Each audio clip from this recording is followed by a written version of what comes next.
Bonjour à tous. Il faut que je vous parle de cette incroyable entourloupe. Macron qui fait croire qu'il s'oppose à l'accord de libre-échange entre l'Union européenne et le Mercosur. Vous savez, c'est ce pays Brésil, Argentine, Uruguay, Paraguay et d'Amérique du Sud. Ça se joue maintenant. Il s'y oppose, mais en réalité, vous allez voir que tout ça, c'est du discours. L'Assemblée nationale vote des résolutions. Pendant ce temps-là, Ursula est au Brésil, est en Argentine, avance. Et je vais vous expliquer pourquoi, si on reste dans l'Union européenne, de toute façon, on ne peut rien faire. On va prendre tous les cas de figure, vous allez voir. On va parler de cet accord sur l'agriculture, son impact. Pourquoi l'Allemagne est derrière? Pourquoi l'Allemagne est derrière contre la France? Pourquoi Macron ment? Bref, c'est très important. C'est très important parce que là, on est sur une compétence exclusive selon les traités européens de l'Union européenne, le commerce. Et c'est un sujet fondamental économiquement, socialement, pour l'agriculture, pour notre santé, notre bien-être et pour l'environnement. Et pour le bien-être animal d'ailleurs. Je vous explique tout ça de manière très concrète, les derniers développements dans cette vidéo. N'hésitez pas à la faire circuler, à vous abonner pour cela à cette chaîne YouTube. Vous cliquez sur s'abonner en dessous. Hop, c'est fait, c'est gratuit, c'est instantané. Profitez-en pour appuyer sur la petite cloche à côté. Vous recevrez automatiquement les notifications dès qu'il y a une nouvelle vidéo, dès qu'il y a un nouveau direct sur la chaîne, vous êtes informé. Voilà, c'est quand même mieux. Plus vous êtes abonné, je vous le rappelle, plus grâce aux algorithmes de YouTube, les vidéos vont circuler et être recommandées. Et donc, vous aidez beaucoup tout ce travail. Merci d'avance. Sur ce Mercosur, on va lancer une pétition nationale dès maintenant. Elle est en lien sous la vidéo en description. Pourquoi une pétition nationale? Parce qu'il faut que les Français soient au courant de ce qui se passe. Or, c'est un très bon vecteur, une pétition. Parce que vous pouvez la partager, la mettre sur vos réseaux, vous la signez, vous la relayez, et les gens découvrent le sujet. Il y a un texte, etc. Donc c'est pour ça que c'est très utile de la signer et de la partager. Elle est en lien sous la vidéo en description. Non à l'accord de libre-échange Mercosur-UE. Reprenons le contrôle. Reprenons le contrôle. Je vous attends, patriotes, justement, reprenons le contrôle. Voilà, ça, cette carte orange d'adhérents ou de réadhérents patriotes, elle témoigne de ça, elle symbolise ça, cette reprise de contrôle. En main, notre destin, notre humanité, notre France, notre liberté, notre souveraineté de peuple, notre dignité, la vérité, voilà, la paix. Ce sont nos valeurs, nos belles valeurs, complètement anti-oligarchiques. On ne nous fait pas de cadeaux, on est dans la résistance, j'ai besoin de vous. Voilà, j'ai besoin de vous maintenant. Vous pouvez adhérer ou reprendre votre adhésion annuelle si elle n'est plus à jour. Pensez-y. Vous pouvez également faire un don de soutien en Patriote pour nous aider à financer nos actions au quotidien et les grosses actions, opérations coup de poing, manif, etc. Les européennes qui arrivent dans un an qui vont coûter extraordinairement cher. On va le faire dans le rassemblement, mais ça va coûter cher. N'hésitez pas. Voilà. Tout ça est défiscalisé aux 2/3 pour vous. Tout ça est utile. Quand vous êtes adhérent, réadhérent, vous rentrez dans une très grande famille, comme vous voulez, vous faites ce que vous voulez, mais on vous propose des choses et on agit, voilà, ensemble. Et on est mis, et vous êtes mis en relation avec des gens qui pensent comme vous, à côté de chez vous, en métropole, outre-mer ou à l'étranger. On est présent partout. C'est beau, c'est très beau, c'est une transcendance. C'est presque, c'est assez spirituel, hein. Vous savez, le combat, il n'est pas que matériel, hein. Il est le combat des idées, il est le combat politique avec un P majuscule. Je vous attends.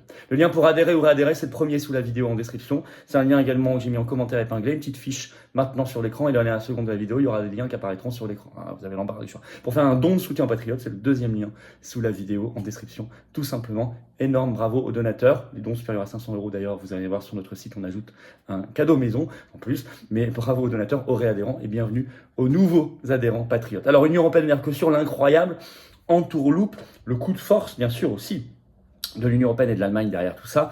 On est face à un cas d'école de différence entre discours et réalité. C'est pour ça que c'est très intéressant. D'abord, qu'est-ce que c'est que cet accord? Alors, c'est un accord de libre-échange, donc dans le commerce, on supprime les barrières, les droits de douane, les produits circulent librement, que l'Union européenne passe avec le Mercosur, donc cette organisation qui est plus souple que l'Union européenne, hein, c'est pas fédéral, hein. Ça relie l'Uruguay, le Paraguay, le Brésil, l'Argentine, l'Amérique du Sud. En fait, cet accord, il est négocié depuis l'an 2000. Il a été beaucoup entre 2000 et 2004. Il y a eu une longue pause. Ça a repris en 2013. Et il a été signé, mais pas ratifié, il a été signé le 28 juin 2019, cet accord. Donc, il est finalisé. Donc, on sait ce qu'il y a dedans. Ce serait le plus grand accord de libre-échange jamais signé par l'Union européenne.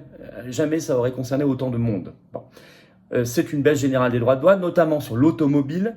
Là, vous allez comprendre l'intérêt allemand, puisque en 15 ans, les droits de douane de l'Union européenne des automobiles qui partent vers le Mercosur, les droits de douane à l'entrée du Mercosur passeraient de 35 à 0% en 15 ans. Pareil pour le textile, le chimique ou le pharmaceutique.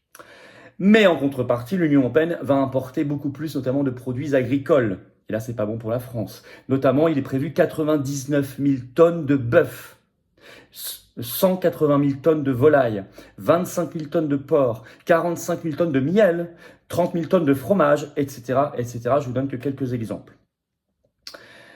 Comme tout accord de libre-échange, ce serait, regardez les produits visés, une catastrophe en particulier pour nous, économique, agricole et donc sociale.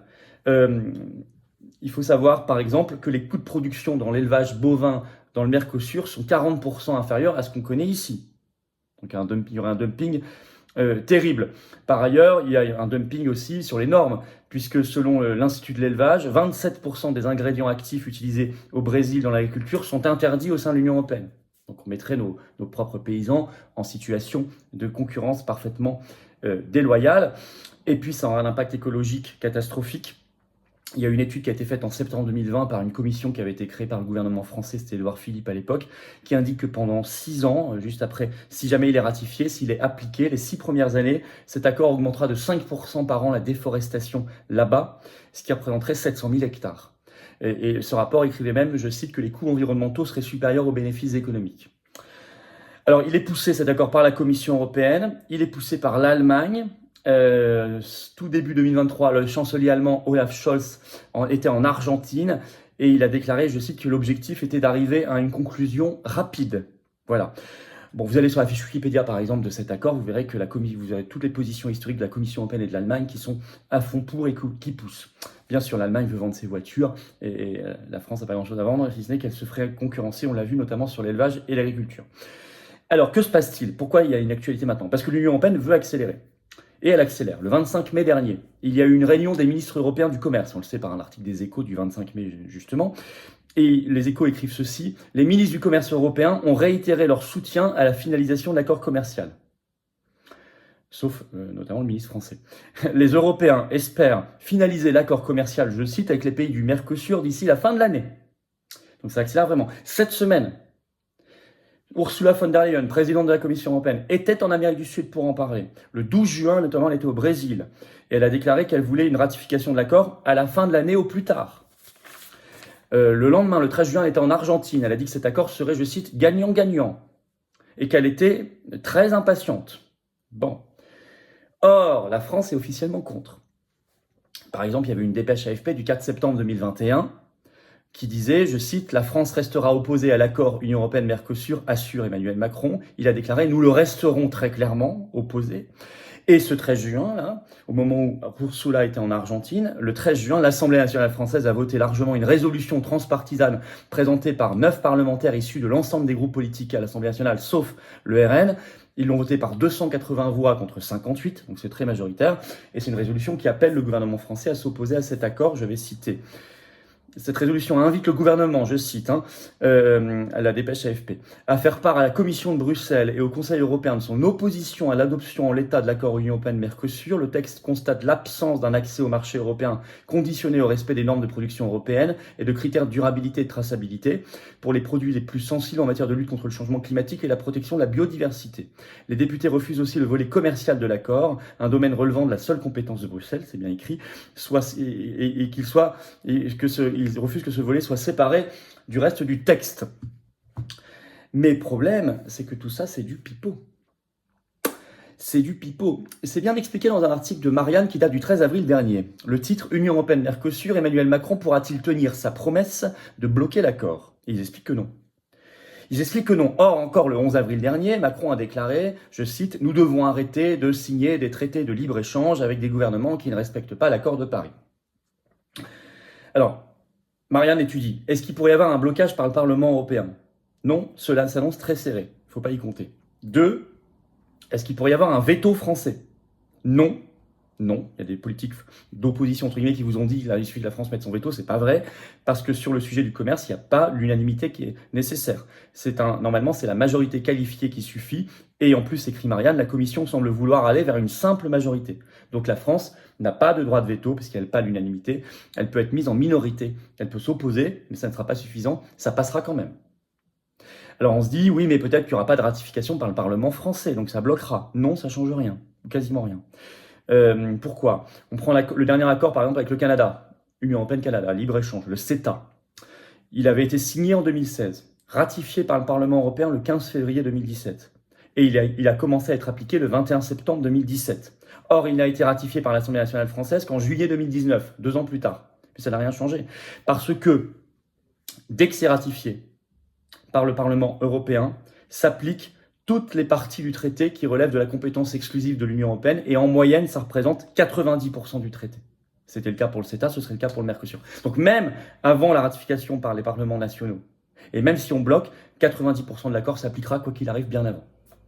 Mais ça vous est jamais dit, mais moi je vous le dis. Voilà, c'est très important de comprendre. Donc en conclusion, reprendre le contrôle aujourd'hui, oui, l'expression n'a jamais porté aussi bien son nom, puisque le commerce, je le rappelle, c'est une compétence exclusive des traités européens. Je ne vois pas 36 solutions, il y en a une qui s'appelle le Frexit. Il n'y en a pas 36 000, il y en a une. D'autant qu'on voit que c'est piégé de partout, hein. On l'a vu, il n'y a pas d'issue. Il n'y a que reprendre le contrôle en reprenant la souveraineté, la compétence, le Frexit. On voit derrière que pousse l'Allemagne énormément, avec bien sûr Ursula von der Leyen, qui est allemande elle-même, qui est missionnée là-dessus, c'est évident. Alors moi j'en appelle à tous les éleveurs, paysans, agriculteurs français, mais aussi les vrais écolos, mais aussi tous les travailleurs français qui seront concernés, levez-vous, mobilisation générale, faites savoir ça, signez la pétition nationale et partagez-la, qui est en lien sous la vidéo en description contre cet accord, partagez cette vidéo, vraiment vous la relayez partout, abonnez-vous à cette chaîne, vous cliquez en dessous, c'est gratuit, instantané, ça va aider à relayer, grand merci pour la chaîne et pour ce travail, mais il faut se mobiliser, on fera des manifs, on fera des choses, on va faire plein de choses. On va mettre ce sujet en haut de la pile, bien évidemment. Voilà, donc battons-nous ensemble, je vous attends aux patriotes. Voilà, ça c'est peut-être le meilleur moyen aussi de la mobilisation générale, il est là. Être adhérent, réadhérent ou faire un don de soutien au mouvement, les 2/3 de tout cela c'est défiscalisé pour vous, les 2/3, pensez-y. Venez maintenant, la mobilisation générale c'est maintenant, c'est pas demain, la semaine prochaine ou le mois prochain ou à la rentrée. Je vous attends vraiment, je vous attends. Et d'ailleurs, si vous voulez participer aux opérations qui auront lieu pour notre congrès début septembre prochain, on va y revenir, il faudra être adhérent à jour. Pensez-y, soyez là. Faites-le dès maintenant. Le lien pour adhérer ou réadhérer, c'est le même. C'est le premier sous la vidéo en description. C'est un lien que j'ai mis également en commentaire épinglé. Dans quelques secondes, apparaîtra un lien sur l'écran. Voilà. Sous la vidéo en description, le deuxième lien est pour faire un don de soutien aux patriotes qui permet de financer nos actions, puisqu'on n'a pas reçu un centime d'aide publique jusqu'ici. Rien. On se débrouille. On fait. Mais c'est grâce à vous. Les dons supérieurs à 500 €, n'oubliez pas, on ajoute un avantage maison. Vous allez voir tout ça sur le site des Patriotes, ça vaut le coup. En plus de la défiscalisation que ça s'ajoute. Voilà, bah écoutez, on se bat. Je crois que les générations qui viennent nous le demandent, elles ont bien raison, on le fait. Voilà, je vous attends. Allez, bravo aux donateurs réadhérents, bienvenue aux nouveaux adhérents patriotes, vive la France.